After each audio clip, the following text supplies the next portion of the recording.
আজকে রান্না করব কাবজি ছোলার ঘুগনি। তো তার জন্য তেল বসিয়ে দিয়েছি।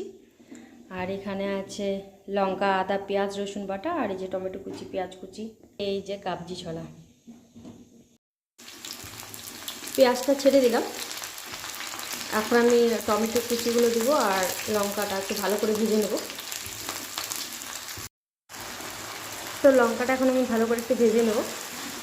আর ঘুগনিটা আমি ওই করার জন্য ছোলাটা যেহেতু সেদ্ধ করে রেখেছি, তো ওটাকে আর সেদ্ধ করা লাগবে না। এটা ভালো করে কষিয়ে তারপর ওটাকে কষিয়ে নামিয়ে নিলে আমার ঘুগনিটা আজকে রেডি হয়ে যাবে। খুব শর্টকাটভাবে রান্না করব।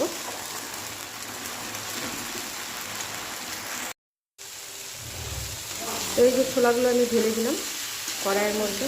মশলাটা যেহেতু কষা হয়ে গেছে, তো হলুদ দেওয়া হয়নি, হলুদটা শুধু দিতে হবে। তো আপনাদের পরিমাণ মতো আপনারা সব কিছু দিয়ে দেবেন। এইভাবে রান্না করলে খুব তাড়াতাড়ি রান্নাটা হয়ে যায়। তো আগেও আমি ঘুগনি করেছিলাম, বাট দেশি ছোলাটা দিয়ে আমরা বেশিরভাগ ঘুগনিটা করি বাড়িতে। এই কাবজি ছোলাটা খুব কমই আনা হয়। তো আজকে নিয়ে এসেছে, ভাবলাম কালকে আমি এটা জলের মধ্যে ভিজিয়ে রেখেছিলাম, কালকে নিয়ে আসা হয়েছিল।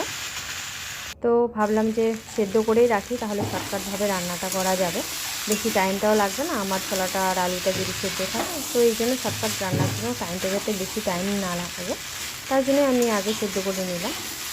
তো এই যে রান্না হচ্ছে, এটা ভালোভাবে কষাচ্ছে, না কষালে আবার, আর যেহেতু তেলটা বেশি দিইনি, হালকা একদম তেল দিয়েছিলাম, তো ওই জন্য কালারটা একদম আরও মানে কেমন যেন লাগছে।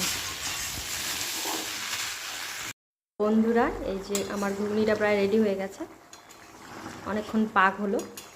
তো এটা আমি নামিয়ে নিব, কারণ ঝোলটা মানে নামিয়ে নিলে ঝোল থাকলেও হালকা একটু শুষে নেয়, শুকিয়ে যায় ঝোলটা।